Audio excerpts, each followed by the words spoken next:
Assalamualaikum warahmatullahi wabarakatuh. My name is Sabu and I'm back with another video. In today's video, we'll be reacting to Geography Now Philippines. So stay tuned. We're going to get into that video in just a couple of minutes. For those of you who are new, I upload videos daily. So please take a moment to subscribe to the channel and turn notification on so you're notified when a new video is uploaded. Stay tuned, guys. We'll be right back.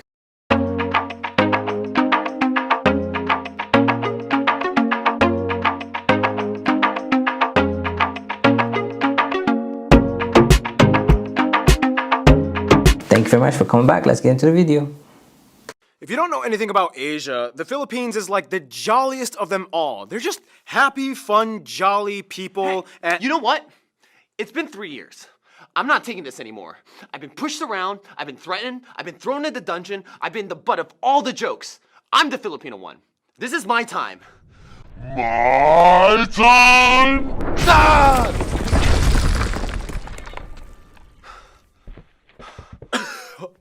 Welcome to the Philippines. My turn. okay.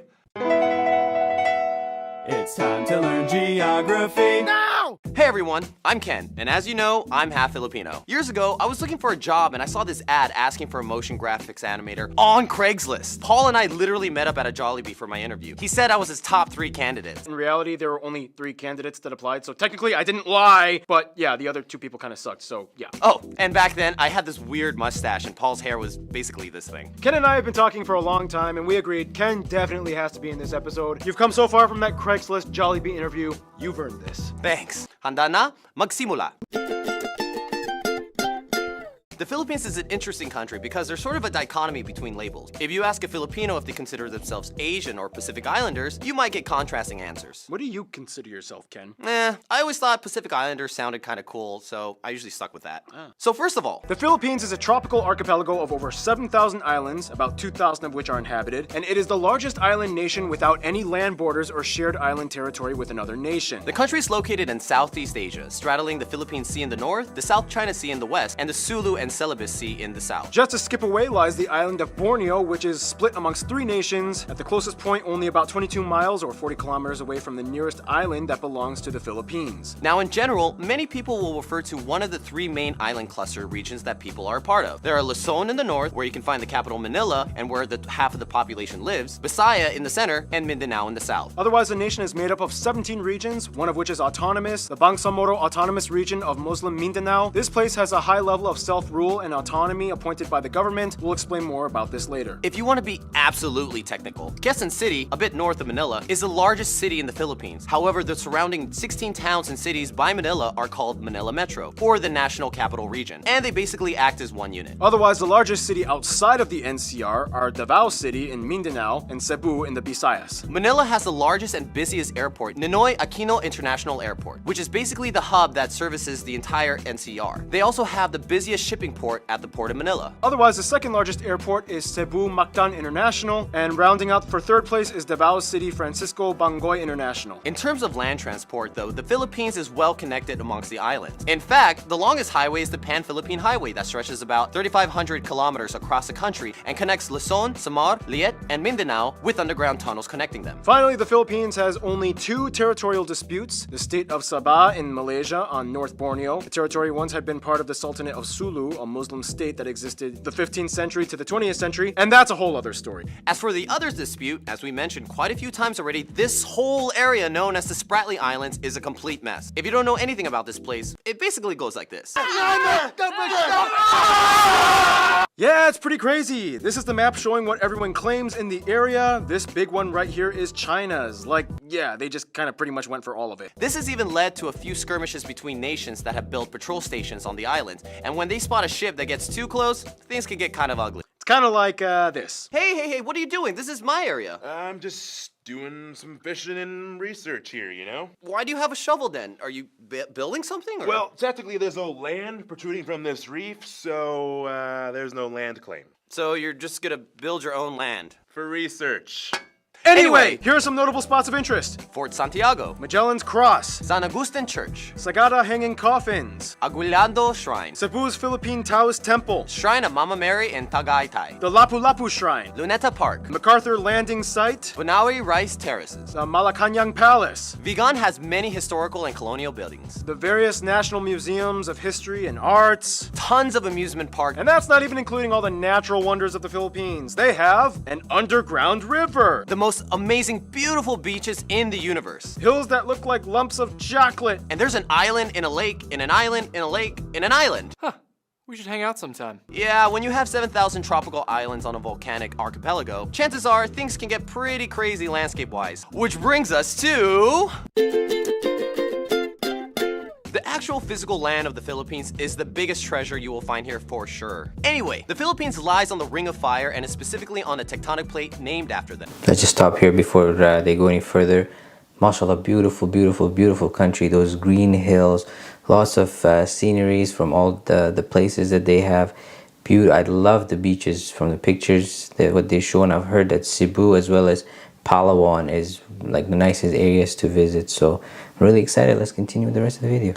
The Philippine Plate. and about 95% of the land is made up of the 11 largest islands. The country was essentially formed through the tectonic activity between the Philippine, Manila, and the Mindanao Trenches, the Mindanao being the second deepest in the world. This makes the country susceptible to small earthquakes and minor volcanic activity. About 53 active volcanoes can be found in all of these largest islands, except for Palawan. The most famous and picturesque of these include these three. See this island here, Camiguin? It actually has more volcanoes than towns on it, 7 versus 5, making it the place with the most number of volcanoes per square kilometer in the world. In fact, the tallest peak in the Philippines is a potentially active volcano, Mount Apo, located in the South Mindanao area. The country has numerous mountain ranges and highlands that dip into the fertile valleys, the largest range being the Cordillera Range in the North Luzon area, hooking into the Sierra Madre Range on the east side, which feeds the longest river of the country, the Cagayan, that flows into the Cagayan Valley. This valley, along with the Central Luzon Valley, are the largest arable croplands and produce nearly all of the rice in the Philippines. The Visayas are known for growing the most sugarcane, whereas Mindanao specializes heavy in coconut and fruit production. Back in Luzon, though, you can find the largest lake in the country, Lake Laguna de Bay, which is actually in the caldera of a dormant volcano. The lake has a weird detached island called Talim and is actually drained by the Pasig River that flows through the capital, Manila. And finally, the country is the heart of typhoon territory. They can come at almost any time of the year. The nation will experience on average about 20 of the turbulent storms annually, which often flood to their many river systems. But yeah, if anything, Filipinos are the most cyclone-adapted people on Earth. They're used to it. The water has always been kind of their thing. Swimming, sailing, fishing. Just not exactly quite diving into it. Otherwise, the Philippines is one of the 17 mega-diverse nations on Earth. They actually have the largest level of marine biodiversity in the world within their waters and the highest rate of animal discovery on the planet, with 16 new mammal species that were discovered in the past decade alone. They have everything from The longest snake in the world, the reticulated python. the largest fish in the world, whale sharks, 7 of the 8 known species of giant clam are found in the Philippines. the world's smallest hoofed animal, the Philippine mouse deer. And their national bird is the largest eagle in the world.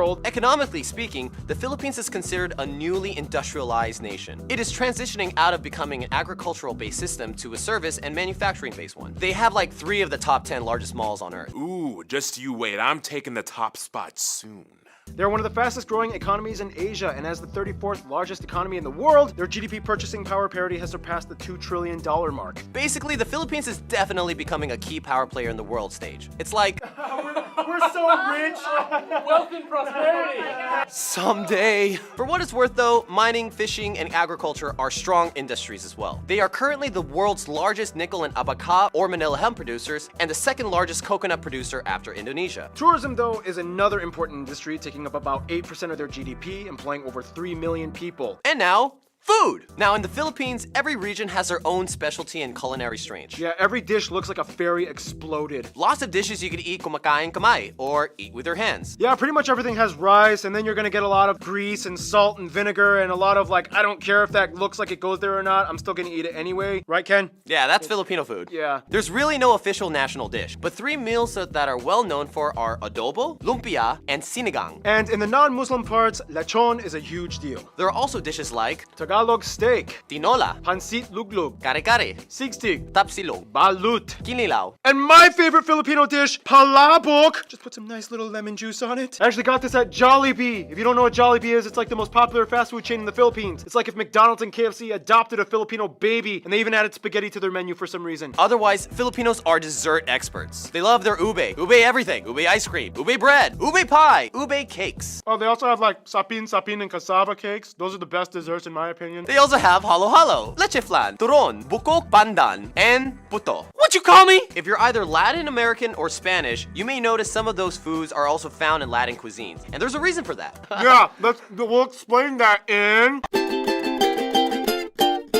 Now, only in the Philippines can you find people that have Spanish names, speak English, celebrate an Austronesian culture, and cook Chinese. General MacArthur once said, "Give me 1,000 Filipino soldiers and I will conquer the world." Yeah, for some reason, Filipinos are like the best friends of Asia. Filipinos still have the best attitudes and smiles. They even give time off felony sentences if the prisoners volunteer to take part in a Michael Jackson dance performance to the public. But we're getting ahead of ourselves. First, the graph. The country is about 110 million people and is the 8th most populated country in Asia and the 12th most populated country in the world. There are about 175 ethno-linguistic people groups in the Philippines, the majority of whose languages are Austronesian. Of these groups, the largest ones are the Tagalog at about 28%, 13% are Cebuano, 9% are Ilocano, and 8% are Bisaya. The rest are made up of other groups plus a small minority of non-native citizens.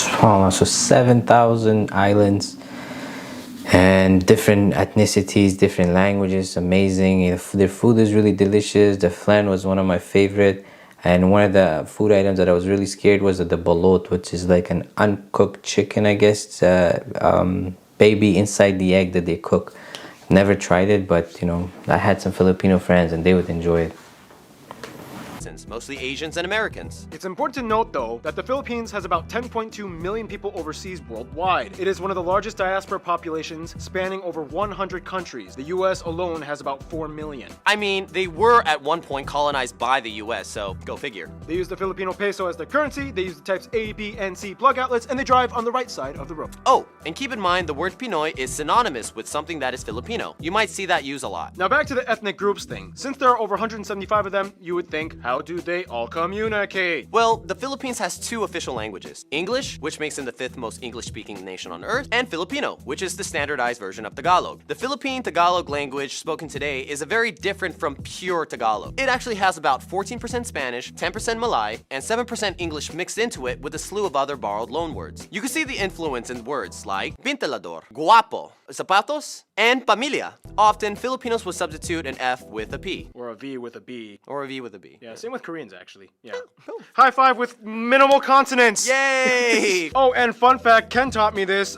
In Tagalog, you can actually say an entire conversation just using the syllable ba. For example, Ba, ba ba, ba ba, ba ba ba, ba ba ba ba ba, ba ba ba ba ba ba, ba ba, ba, ba ba ba ba ba.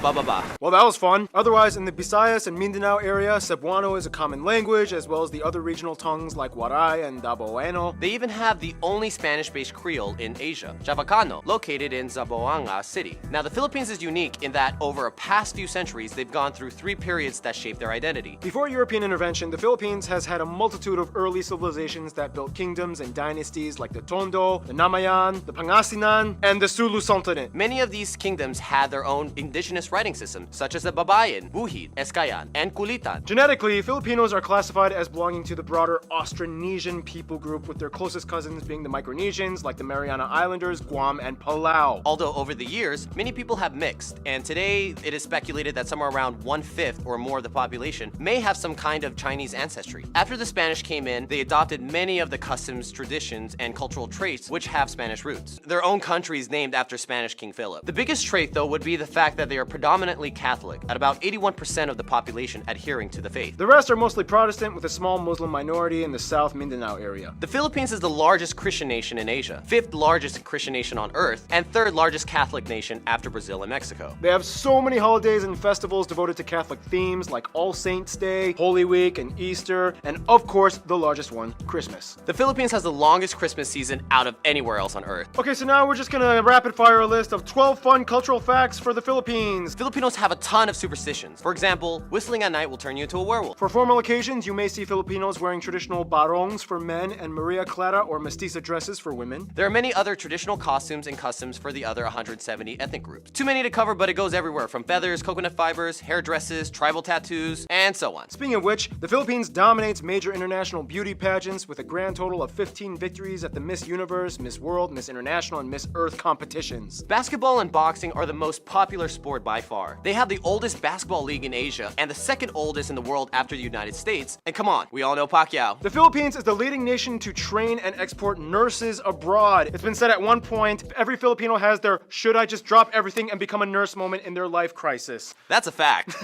I've had those. And the word balikbayan means returner or returning family. It is used when someone comes back from expat work abroad. You might hear the honorific title of po or opo for elders, and a lot of people often raise the backs of the hands of their elders to their forehead as a sign of respect and say bless. In the Philippines, you have your name and you have your Pinoy nickname, and they get really weird and creative. Pepsi, Bing Bong, Jelly Boy, Pinky, Bum Bum, and Earl. Every Filipino on every island in every region can tell you Filipinos are obsessed with karaoke. The first karaoke machine was actually patented by a Filipino, Roberto del Rosario, even though some Japanese dude invented it, but he patented it. Obviously, that means music is a big deal in the Philippines. Besides taking modern cues from American pop, they also have traditional styles. Instruments include things like gudyapi, kilitang, gimbal, kubing, and togali. In addition, there are many different styles of dance, but the most famous one considered the national dance is tinikling, a dance done between two pairs of perpendicular bamboo poles that are clapped together as percussion tools, and the dancers must weave their feet in and out in the spaces before getting hit or tripped. Now, on a bit of a more objective note, we do have to talk about some of the controversies. The Philippines is beautiful, but if you've been keeping up with current events, they do have their fair share of issues that have made headlines. We don't sugarcoat everything here. Human trafficking, whether in the sex industry, slavery, or organ smuggling, has been a problem in certain areas. And even though anti-trafficking acts have been passed by the government, enforcement has not always been on par. The drug trade has also been a major inconvenience for decades, affecting millions.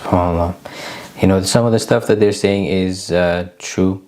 They're really good people.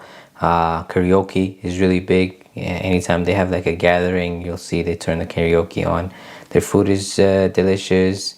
And yeah, let's continue on with the rest of the video. Millions of people in the country. This has led to the new controversial laws instituted by President Duarte, which encouraged the public to seek bounty in exchange for hunting down drug pushers. Many have died in the process. And finally, you have the Moro conflict, an insurgency in the predominantly Muslim Mindanao region, which sought to take parts of eastern Malaysia and break away through conflict. The fight has been going on for nearly half a century, and now it's just ending at the turn of the 21st century. Kind of. For what it's worth though, in the Philippines, everyone is family at the end. You don't have to be related to anyone to call someone ate or kuya. There's even a word, bayanihan, which means something like helping one another through community spirit without expecting anything in return. In any case, we gotta finish off this segment with history. Austronesians. Tribal kingdoms and sultanates. This guy came to the islands. Catholicism comes in. Lapu-Lapu and Magellan dies in battle. 5 Spanish dudes followed through. They finally become a colony of Spain. The galleon trade. British Philippines. And then back to Spain. The Treaty of Paris. Philippine Revolution. The Spanish-American War. First Philippine Republic. Philippine-American War. American occupation. World War II, Japan invades. American pushes them back. Finally, Philippine independence. Ferdinand Marcos turns from president to dictator. Martial law. This guy gets killed because he was against the regime. People Power Revolution in 1986. Growth from agricultural society to an industrial one. And here we are today. And now we finish off with the notable famous people condensed. Some famous people you guys, the Pinoy geography suggested we mention in this episode include Lapu-Lapu. Jose Rizal, these two saints, Melchora Aquino. Manuel L. Quezon, Lacan Dula. Josefa Yanes Escoda. And Vicente Lim. Carlos Peña Romulo, And all the Miss Universe winners. And there's a ton of Americans with Filipino or partial Filipino descent. Yeah, you can see there's lots of American Filipinos. Those two get along pretty tight. We'll explain more on how that happened in... Because of the long history in the Philippines being colonized by 2 major Western powerhouses, it would make sense that it would have ties with the outside world in many different ways. For friends, the Philippines is generally close with all the ASEAN nations and does great business with them, particularly Indonesia and Malaysia, their closest neighbors. The Marshall Islands, Palau, and the federal states of Micronesia are all cousin countries, many of which have Filipino migrants in them, and they all share the same history of being former US territories and US influenced states. Of course, Spain will always be in the back of their minds as the former colonizer that that they gained much influence from. Although Filipinos are not considered Latino, the Spanish and many Latin Americans kind of see them as like the adopted Asians that totally fit in their family. It's like, come on, you're Catholic, you eat flan, every fifth word you speak is Spanish, you're basically one of us. Interestingly enough, the relationship with Mexico has historically been always strong. The Philippines was ruled under a Mexico-based viceroyalty of New Spain. The Manila galleons were Spanish trading ships, which for 2.5 centuries linked the Philippines with Mexico across the Pacific Ocean, making 1 or 2 round-trip voyages per year between the ports of Acapulco and Manila. And Mexican traditions were brought in like the Day of the Dead and Champorado. When it comes to their best friends, however, most Filipinos would probably say, even though colonial years were a little bit bumpy, ultimately the USA and South Korea. South Korea was one of their closest best friends from the 20th century on. World War II really bonded with them after the Japanese occupation years, and they supported each other diplomatically. Koreans are the top #1 tourist demographic that visit the Philippines. Koreans kind of admire the fact that even though they were both influenced by the US, Filipinos speak better English, whereas Filipinos practically obsess over Korean products and media. Us. That's why we're For the USA, ties were close ever since they became their colony in 1898. The US also had the largest number of overseas Filipinos at over 4 million, most of whom live on the West Coast states like Hawaii and California. They are one of the oldest Asian partners of the US, they have a mutual defense treaty, and they are the largest export partner and second largest import after China. American pop culture dominates much of the youth influence. Hollywood studios love filming there, and Gallup polls have shown that the USA is favored on average by over 90% of the people asked, making it one of the most pro-American countries on the planet. And Ken, you take the conclusion. In conclusion, if you enter a room full of Asians, you definitely know who the Filipinos are. While everyone's so uptight, we're the ones singing karaoke and somersaulting. You could just feel the energy of a Filipino. There's a touch of Latin flavor with American pop undertones. But in the end, no matter what island, you're immediately considered part of the Pinoy family. Ken, you're one of my best friends. I love you, man. I'm so proud of you. Thanks. Stay tuned. You know, as growing up, I had a lot of Filipino friends, so I can attest to this. Really good people. The food was delicious. I had been part of their functions, and yeah, I had really good experience from it. And this was also enjoyable to see a little bit more about the history and what the country is like. So hopefully one day we can visit them and see those beautiful beaches, try some coconut that they have, as well as sugarcane. So yeah, if you guys enjoyed this video, as always, please don't forget to like, comment, share, and subscribe. If you'd like me to react to another video, please put in the comment section below. I hope you guys have yourself a wonderful day. Take care of yourself and your family, and inshallah I'll see you in the next video. Take care and wassalam.